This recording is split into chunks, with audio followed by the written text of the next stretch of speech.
बदल वातावरण देशभरात आहे, कारण तो एम्स सुरू झालं 1956 साली. त्याच्या आधी नागपूरचं आमचं मेडिकल कॉलेज आहे, त्याच्या आधी आमचं ग्रांट मेडिकल कॉलेज या महाराष्ट्रामध्ये या ठिकाणी आहे.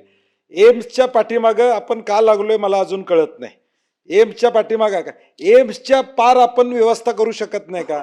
आज सभापती महोदय दुर्दैवानं सांगावं लागतं, एम्समध्ये 42% टीचिंग फॅकल्टी या ठिकाणी नाही आहे. लोकसभेतली आकडेवारी आहे, मी काय राजकीय बोलत नाही.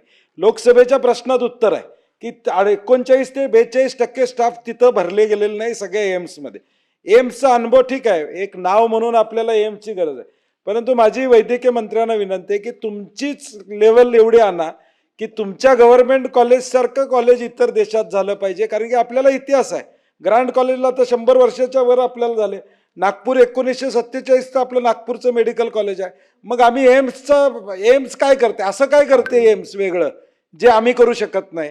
तर माझी विनंती आहे तुम्हाला की एम्सच्या म्हणजे ह्या थोडा वेगळा विषय होईल, एम्सच्या पाठीमागे लागता राज्यानं स्वतःचं धोरण ठरवावं. एम्सच्या धर्तीवर आपले अपग्रेडेशन करता येतील, आपले कॉलेजेस गव्हर्नमेंटचे चांगले कसे करता येतील याच्याकडे आपण लक्ष द्यावं अशी माझी सूचना आहे.